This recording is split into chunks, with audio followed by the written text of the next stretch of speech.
What's the story, Morning Glory? What's the word, Hummingbird? Thank you so much again for joining me on my channel. This is the review of Love and Marriage Huntsville Reunion Part 1. First of all, I want to say all hail the King, Carlos King, the king of hosting reunions. I thought he did a marvelous job in Part 1, and I think that there's no one better to host a reunion than the executive producer and creator of the show, because he knows these people like the back of his hand. So he knows what to ask, he knows how to ask, he understands their personalities, he knows what he needs to do to get the answers out of them, he knows how to keep them in control and at bay. So him hosting this reunion was fabulous. Okay, so we start off with the arrivals. Everyone showing up, going into hair and makeup, and Miss Vanessa was there because in the very beginning, she's walking in with Melody into the building or into the studio, and we can hear her say that this is what she said, and I quote, "They've been lying all this time, so don't expect anything differently." So I don't know what she was referring to, but Miss Vanessa ain't here for the BS. Carlos goes to each individual dressing room to meet the cast, and kind of like what Bravo Andy does, like what Andy Cohen does on The Real Housewives of whatever. And he goes into every single dressing room. He meets the cast. They ask him, "So who's going to be hosting this season?" And he's like, "It's going to be me." And everyone is so excited about it except for Martell, because Martell knows that Carlos knows the stories in and out. So he cannot BS Carlos King. Maybe he can BS those other hosts who have to hurry up and watch the whole season the night before they are to host. But Carlos King, he knows the story from the beginning until the end, front and back, forward and center. He understands it. He knows it. So Martell is like a little bit worried that Carlos is going to call him out on his lies. So let's start off. So here we are now on the stage. As far as the looks, Maurice and Kimmy, they come out first. They looked good. I thought that Kimmy looked absolutely scrumptious in her Jessica Rabbit, sparkly, curve-hugging red gown with, I think it had like the spaghetti straps, I think. She looked beautiful. She looked really, really nice. Her hair, her dress, everything was beautiful. Maurice looked nice as well. And I also liked how Maurice had it wasn't a flower, but it was some type of a thing on his lapel that matched the red in Kimmy's dress. So I thought that was really cute. Then we have Marcel and Tish. Oh, by the way, when Carlos King introduced Maurice and Kimmy, he called them the favorite couple. And then when he introduced Marcel and Tish, he called them the power couple, which was a title that rightfully used to belong to Melody and Martell. So Marcel and Tish come out. Tish has on a grapefruit red dress. It was cute. It had feathers up here on the shoulders. I think it was sleeveless or spaghetti straps, whatever you want to call it. And it had feathers up here on the shoulder, on both shoulders. It had a slit, and it had some more feathers somewhere like on the bottom of it. So it was I thought, a little bit too much. A reunion, you do have to get very dressed up. But I kind of thought it was more for like, I don't know, like going to the Tonys or going to the, some really formal high sedity function. I don't know why I thought that Tish's dress was just a little bit, too extravagant for this reunion, and especially for that very small stage. And then we have Martell. He comes out in this blue tuxedo with with the bow tie, and it was very reminiscent to me of like the 70s and 80s powder blue prom tuxedos that they used to wear back in the day. It really reminded me of that, but like a more upgraded version. Melody came out. That dress was so serious. She was not playing with that dress. Melody had the black hair. Her hair was beautiful. Her dress was beautiful. Everything about Melody was beautiful from top to bottom. So let's get into the mess. So Carlos King, he talks about how they've changed from the beginning until now. Basically, the glow up. So we see what they look like in the very first season when everyone, when the hair was more real, when the bodies were a lot slimmer, to where they are now. They've all completely, totally, glammed up big time, especially the women. Tisha used to always, in the very beginning, she always had her real hair, and now she's got bundles upon bundles upon bundles on her head. Now, moving on. So Carlos King, He was asking Tisha about Twitter, and she said that she remembered a conversation that she had with Carlos King about social media, and Carlos King had told her, just to get off social media. So Tisha announces that she is completely off Twitter because the comments were really, really mean. I think anytime that you put yourself out there in a public way, no matter what it is, if you're a reality TV star, if you're a social media influencer, if you're an actress, however way you put yourself out there for the public to see, you are going to be judged. And you just have to, just ignore the hate comments. But Tisha said she couldn't take it, so she had to remove herself from Twitter completely. I think she removed herself because, she probably got sick and tired of reading those comments about, Marceau cheating. Carlos King talks to Melody and Martell, and he asks them both if they had any regrets about signing up for the show. From what I remember, I think they said that Melody and Martell were the ones that came to Carlos King about doing this show about power couples in Huntsville, Alabama. And so this show was sort of like their baby. And now they're not married anymore. Now they're divorced. And so Carlos King was asking, do you have any regrets about even doing this show, seeing how things turned out from beginning until now? And Martell said that he absolutely had regrets because he had to publicly be called out as a cheater. All of his secrets were exposed. His entire life was put under a microscope. I'm pretty sure the comments, however he's being treated on social media, is absolutely brutal. And of course he regrets it because, he made himself look bad. He put himself out there as a cheater, as someone who can't be trusted, as someone who's willing to break up his whole entire... He's the one that cries the most about, the breakup of my family, but you're the one that broke it up. If he hadn't did what you did, your family would still be intact. So he's always talking about how this show broke up his family, so on and so forth. The show didn't break up your family. You broke up your family because I feel like he probably would have cheated anyway, whether they were on the show or not. And Melody most likely would have still have left him. So he was the one that broke up his family. It wasn't the show. Melody said that she does not regret it because it has opened up so many doors for her, for her career. And I totally agree with that. And Martell also said something about how 7 or 8 years ago, he came to Melody and he asked Melody, so what do you want to do? And Melody had told him that she wanted to be on TV. And so Martell goes on to say that he got on this show because Melody wanted to be on the show. And he kind of was like, he does he always wants to make himself look like the victim because he's such a villain, but he's such a stupid villain. But he wants to make himself look like the victim. He says that he sacrificed so much for Melody for them to be on this show. You sacrificed what, Martell? You sacrificed the fact that you couldn't cheat in secret, that you couldn't get away with your infidelity. You sacrificed with that, and you sacrificed exposing your cheating ways for the whole world to see and talk about and judge and criticize and examine. That's what you sacrificed. Okay, so then he said that he sacrificed so much to make Melody's dreams come true about being on TV, I guess. And Melody was like, yeah, and as you should, because you were my husband. And yes, you did the right thing. You were supporting me in my dreams and wanting, I guess, to be on TV or have a show or whatever. So yeah, you did the right thing. And so Martell says that he does regret being on the show. And he says that the show contributed to the breakup of his marriage. And I already talked about how no, the only thing that contributed to the breakup of your marriage was the fact that you couldn't control your genitals.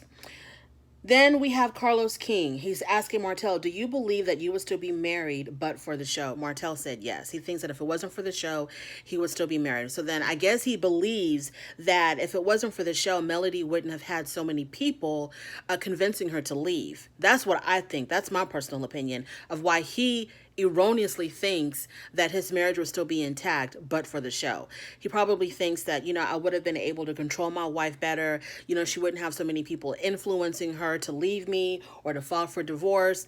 Melody is a smart cookie and you're a dumb idiot, and your cheating probably still would have been exposed because you had your woman blowing up your phone, and we'll get to that later. So Melody says that she does not think that she would have still been married to Martell.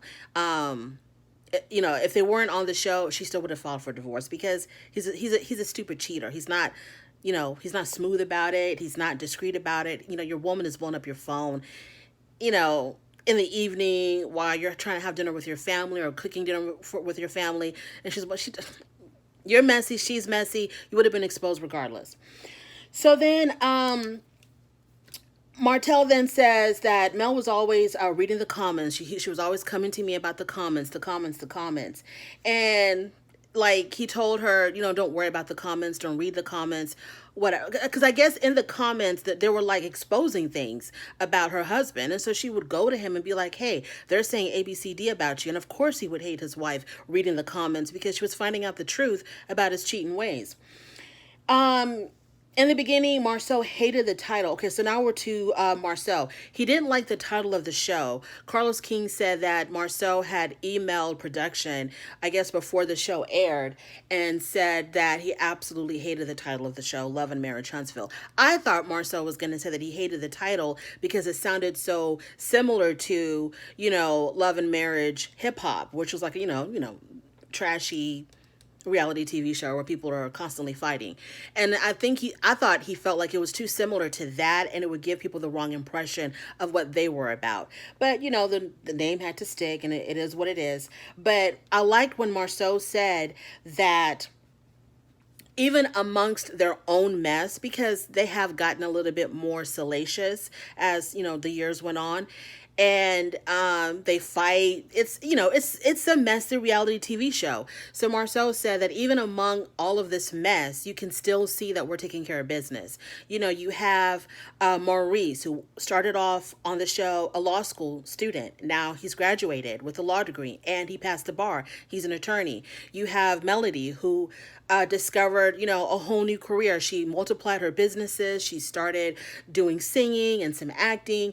You have Kimmy showing, what a successful nurse that she is, and also trying to go into another career, which is real estate. You have Tisha, who went to school and graduated with her second master's. All of this was being filmed on the show. You see the construction business flourishing. You have the whole 40 Acres and a Mule production project still going. So even amongst all the mess, we're still seeing African American couples being successful. You're seeing successful marriages. Of course, Martell and Melody had to divorce, but Tisha and Marcel are still together. Kimmy and Maurice are still together. So you're still seeing, these marriages staying strong. They're still together, working out their problems. So even amongst all the trash and the garbage of the show, you do see a lot of shining points. And I thought that Marcel did a good job with talking about that. Carlos King asks Maurice, when Kimmy is accused of being a side chick, here we go. When Kimmy is accused of being a side chick, you don't say anything. So Maurice said that it is, what did he call it? He said that he doesn't really address it because he says it's impossible.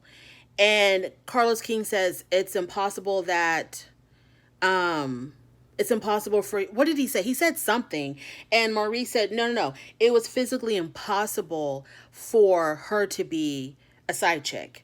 It was physically impossible because he had already filed for divorce. He had already left Kiowa. Him and Kiowa were no longer together. He was no longer living in the marital home. And the divorce was already filed when he met Kimmy. So there was no way for her to have been a side chick.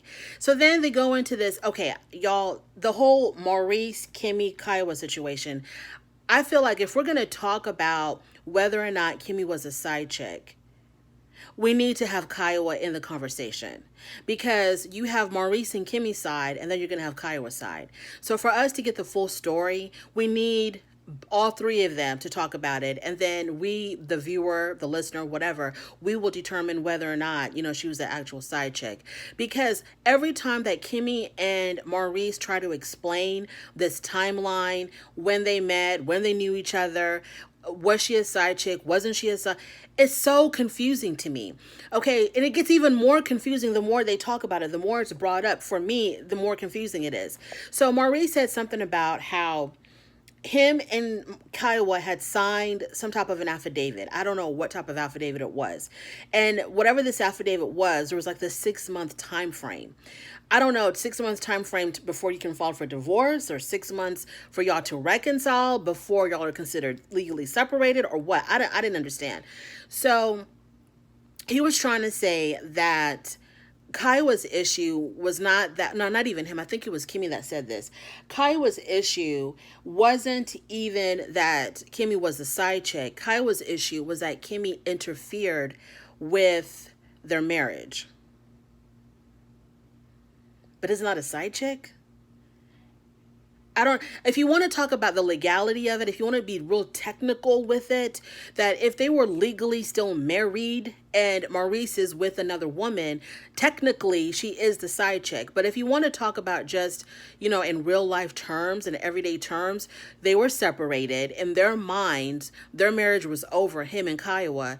He wasn't living with Kiowa anymore. So even though legally he was still married, realistically, they were not living as husband and wife anymore. So I guess, he was free to see and do whatever he wanted to do. And she would not have been considered a side chick.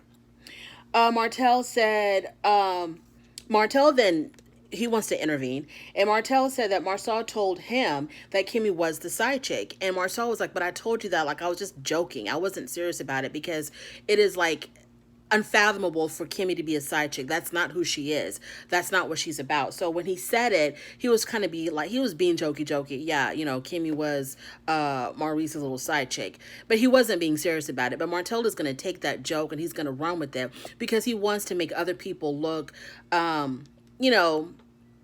look like him. Like, everybody's cheating. So why is he always the one being put to the fire when everybody else on the stage is cheating? Marcel denied it. He said, no, it's a lie because Martell said it. So yeah, Marcel was like, don't listen to Martell because everything that comes out of his mouth is a lie. Carlos King says to Tisha, did you hear that Kimmy was a side chick? And Tisha said, well, Kiowa told me Kimmy was the side piece. I don't know the timeline, so I can't say if she's the side chick or not, but I don't believe it because it's not something she would do. Now, what I got to say about that is, Tisha, you're contradicting yourself. First, you say that I don't know if she was the side chick because I don't know the timeline, but I don't believe that she was. So if you don't know the timeline, you don't know if she's a side chick or not. You just don't know. You can't say, well, I don't know the time. I don't know when they met or when they were doing whatever they were doing. I don't know, but I don't think she was a side. Do you believe, either you believe she was or she wasn't? Not like, okay, all probability, it's more likely, more probable than not, more likely than not. And, there's a scintilla of the evidence that shows, no, either you believe that she was or that she wasn't. So either you're going to say, no, Kimmy was not the side chick. It was physically impossible for her to be the side chick because he had already filed for divorce. So there was no way that she could have been the side chick. Or you can say, look, I don't know what was going on with these people. I don't know who did what, when, where, what, how. I don't know. So I just don't know. But you can't say, I don't know, but I don't think she was. Like, what? Shut up, Tisha. So then Kimmy says Kiowa was, I can't even read my own handwriting here. Oh, Kiowa never said I was a side chick. Kiowa implied I interfered in her marriage. Kiowa implies Kimmy got in the way of them rekindling their relationship. So that was Kiowa's issue. That's why I said Kiowa needs to be involved in the conversation. I don't think that, if Kiowa is blaming Kimmy for her, if Kiowa is blaming Kimmy for interfering with her rekindling with Maurice, getting back together with Maurice, then Kiowa is wrong because it's not Kimmy's fault. It's Maurice's fault. Maurice is the one that got in the way of them getting back together. You have to have the other party there to rekindle with. And if the other party is philandering out there with other women and doing other things, how can you rekindle? So even if there was no other woman, if he doesn't want to rekindle, then you can't rekindle, Kiowa. It's just stupid to me how people are like, whenever there's this infidelity, whenever the discussion of infidelity comes up, people are so quick to blame the other female, the other woman, not the man who's involved with the wife. It's not Kimmy's fault. It's like you put no blame on Maurice at all. Everything, it's easier to blame the other woman. Why? Because you don't want to hear the man actually tell you, I didn't want to be with you. I didn't want to rekindle with you. I was no longer attracted to you. I wanted to be with other women. Is that why you don't hold Maurice to the fire, Kiowa? You're always bringing up Kimmy's name because it's easier. Like, why don't you say, no, what got in the way of me getting back with my husband was my husband. Simple as that. It had nothing to do with Kimmy. So that's what, but still, technically, if he was still legally married, if you want to get technical, Kimmy was the side chick. And it is what it is. And you know what? It really doesn't matter. At the end of the day, it doesn't even matter because he's not with Kiowa. They're legally divorced. He legally married Kimmy. So who cares? I don't understand why Kimmy is like, so caught up in this whole thing of proving that she wasn't the type, because if he was still legally married to Kiowa, whether they were separated or not, living together or not, he is still legally bound to this other woman, but he was forsaking her to be with you. So he should have just gotten the divorce. And then he talked about how he couldn't serve her, so the divorce was delayed because he had a hard time serving her. Okay, fine, we get it, that's fine. But okay, maybe that was the issue. Maybe he couldn't serve her. She was, playing games with signing the papers or being served or whatever, and he was ready to move on with his life, and he can't put his life on hold. But you can also serve her by other way. I don't know. I don't want to get too legally, into like a legal discussion, but I just want to say it doesn't matter. At the end of the day, it doesn't matter. He no longer wanted to be with Kiowa. He wasn't living with Kiowa. So what if she was technically the side chick? So what? Who cares? It wasn't like he was coming home to Kiowa every night and then sneaking off to go see Kimmy, like, Martell and his side piece. He was gone away from Kiowa, and so Kimmy, let it go. Don't give this any more life. Don't respond to any more rumors or any more questions about you. We don't care. You are now married to Maurice. It doesn't matter. This was years and years and years ago. Let it go. Okay, so we're done with that. And then they asked, Carlos King asked Maurice if Kiowa had done something unforgivable in the marriage. And Maurice said yes, but he didn't say what it was. Like, what did she do? And then Kimmy said that the relationship between her and Kiowa, it's improving. It's not where it should be, because it started off she said that it started off really, really, really bad. So she can't say that they're at a good place right now, but it is better than what it was, because as bad as it started, it can't be anything but better than, better now. So then we go into the package of Melody and Martell. So we see the history of their relationship, the ups and downs, where we live all of that. And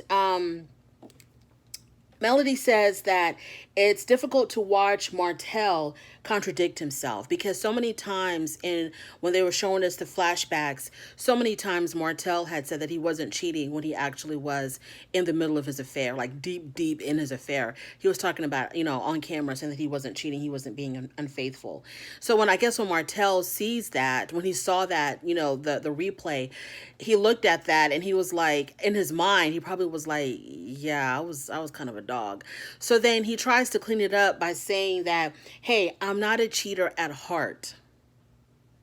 You know what, Martell, it probably would have been better if you were a cheater at heart and not a cheater physically. If you just had like cheating thoughts, cheating feelings, instead of cheating acts, maybe that would have been better for you to have been a cheater at heart instead of a cheater in real life. Melody and Martell reconciled during the pandemic, and we do remember that. So, like, right before this whole pandemic started, they like last year's reunion, I think it wasn't it last year's reunion? They came on the reunion. They're going to be stronger than ever. They're going to be this power couple again. They're going to try to make their marriage work.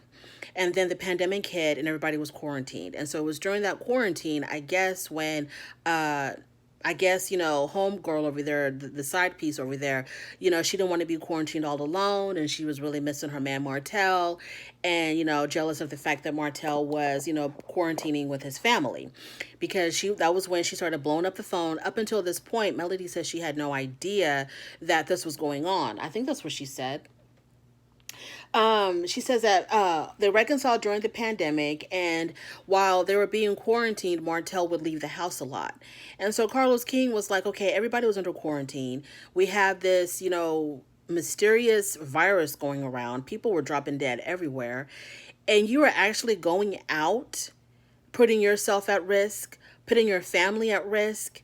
What was out there that you had to go see so bad?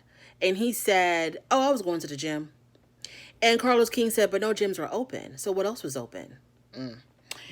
And so Carlos King asked him, you were sleeping with the other woman around this time, right? And Martell said, no, I wasn't. And Carlos, lying again, like, God damn, Martell, why? It's out there that you were seeing another woman. You were cheating on Melody. It's out there. Why are you still lying about it? There is nothing you can do to try to save your reputation. there's nothing you can do. So you don't have to lie anymore. You don't have to lie. Fess up. Be honest for once. He actually said that no, during the quarantine, he was not seeing her. He was not sleeping with her. So this is when Carlos King got like 50 million stars from me when he told Martell, well, then how did she get pregnant? And Martell is just sitting there looking like a damn fool. And he's just like, well, I thought he was going to say it by immaculate conception. I thought those were the words going to come out of Martell's mouth.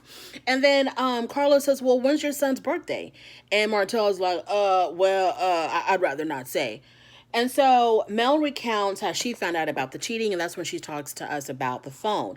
You know, being at home with her family, and Martell was home that particular night, and his phone kept on blowing up from a block call, a block number. It just kept on ringing back to back, back to back, back to back, and he wouldn't answer it. So then she answered it, and it was the other lady. So I think she said the first time she answered, no one said anything. Then the phone rang again, so Melody answered it again, and this woman had the damn audacity to say, this is Martell's phone, so put Martell on the phone. So that's when they had this huge blow up. Her and her husband had this huge blow up. And this is when she had to, Melody had to, because this is when Martell was talking about how he wanted to imply this was the night that Marcel wanted to like ask Melody out or hook up with Melody or ask Melody out for drinks. And it didn't make any sense what he was saying. So thank God Melody was like, you know what, let me tell you exactly what happened. So she tells us about the phone. She tells us about what the woman said. And she talks about how obviously, you know, it made her really upset. I'm assuming they got into a really horrible fight. I'm assuming they got into a really horrible fight in front of their children. And so then Melody called her mom. Her mom, Miss Vanessa, was still working for Schultz, which was the construction company between the Holtz and the Scotts. So she calls, Miss Vanessa calls Marcel and tells Marcel that, you know, there's something going on at their home. They're having this huge blow up fight. I'm extremely worried. And so Marcel calls Martell. Martell didn't answer his phone. So you stupid idiot, if you would have answered your phone, then Marcel would never have called Melody and never would have, you know, met up with Melody later on that night. So he doesn't answer his phone. So Marcel calls Melody. Melody answers and Melody tells him, you know, what's been going on, what she just discovered. So she's heated. So the only thing that Marcel is thinking about is I need to somehow separate these people. And there's no time for me to drive there to get them separated. So let me see if I can remove one of them from that home, because it was serious. Like somebody could have gotten hurt.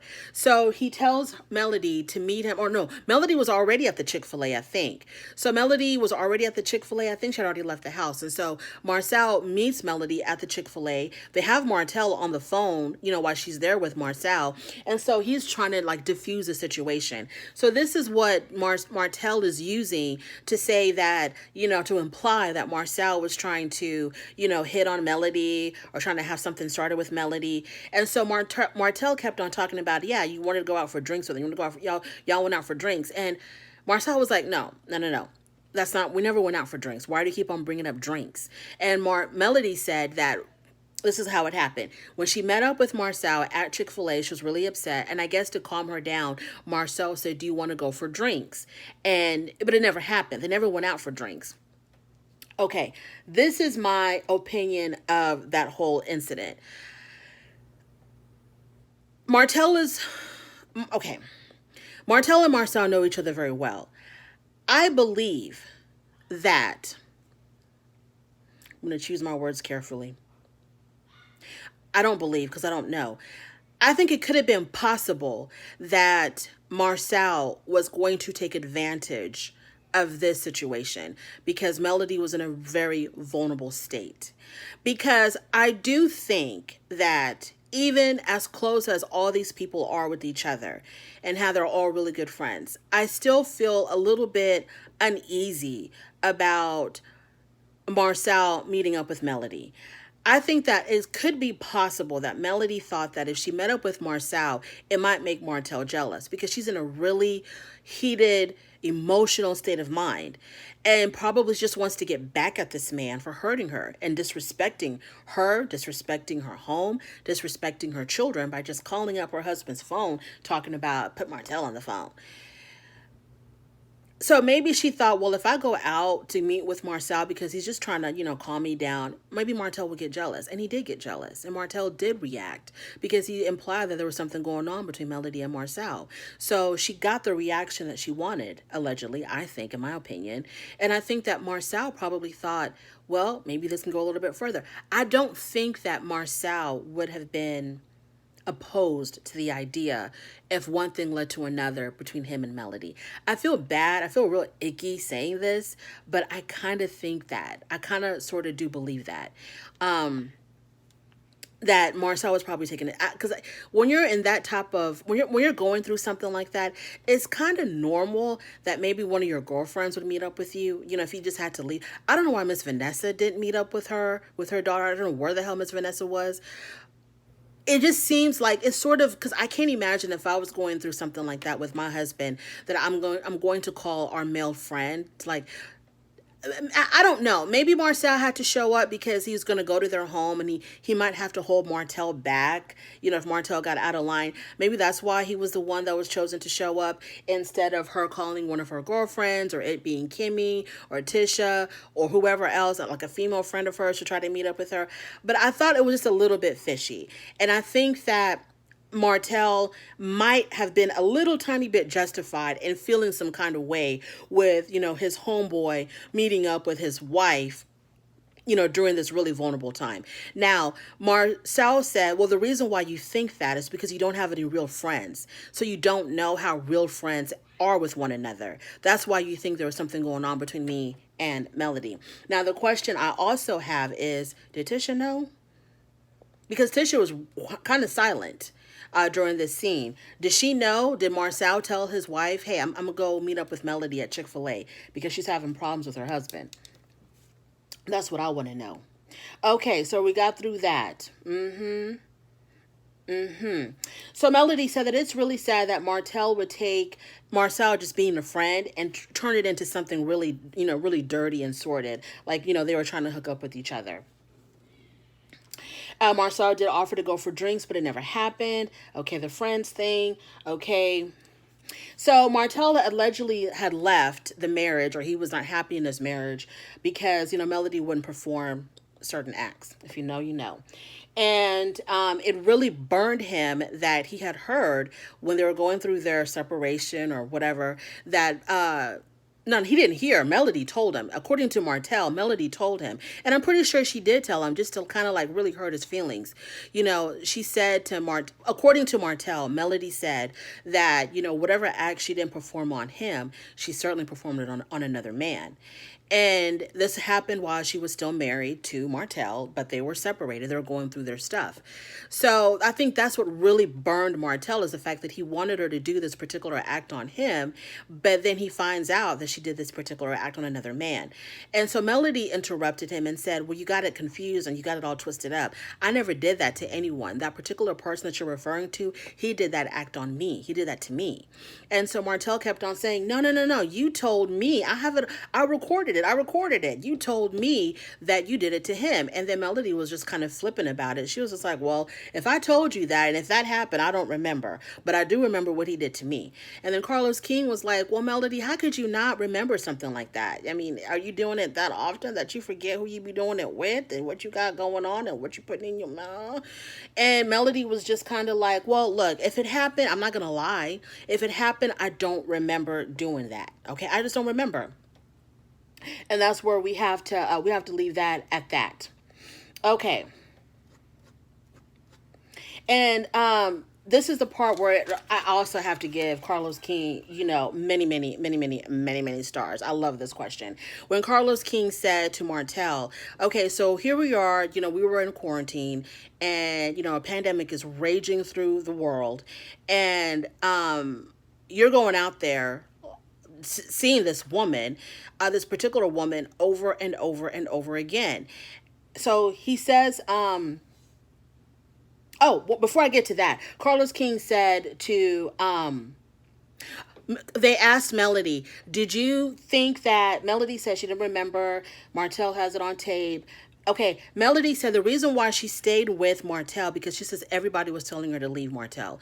She said the reason why she stayed with him was because, you know, she didn't know about like the historical cheating. This was like the only thing that she knew of, this particular female that he had the child with.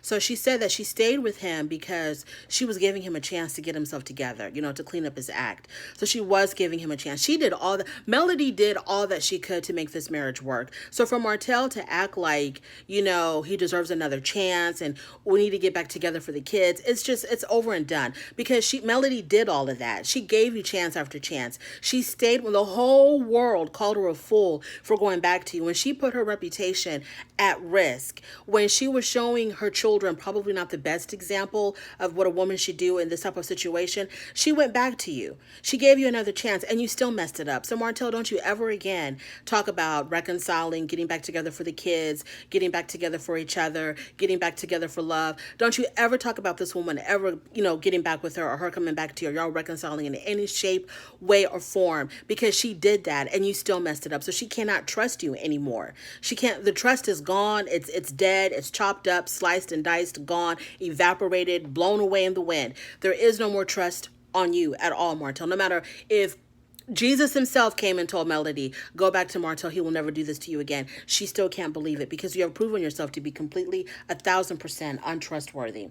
So Carlos King was like, okay, you kept on going to this woman. You're risking your life, your health, your family's health, just to go see this woman in the middle of a pandemic. And Carlos King asked Martell, is it the fact that you couldn't stop just cheating? You like, you know, you just have this thing in you where you just have to go cheat? Or is it the fact that you couldn't stop cheating with this particular woman? And I was like, come on, Carlos King. And Carlos King says, if you were going out during a pandemic to see her, you must have really loved her. But for Mel, would you and this woman still be married? Okay, so when he asked the first question of, you know, you kept on seeing this woman because there was something there with this woman, right? And Martell had to say yes, you know, that there was something there, that it wasn't about sex, it was beyond sex. They had like a connection. Him and this female had a really strong connection. And then Carlos King says, well, if Melody wasn't in the picture, would you have married this woman? You know, but for Mel, would you have married this woman? And that's where the reunion ended.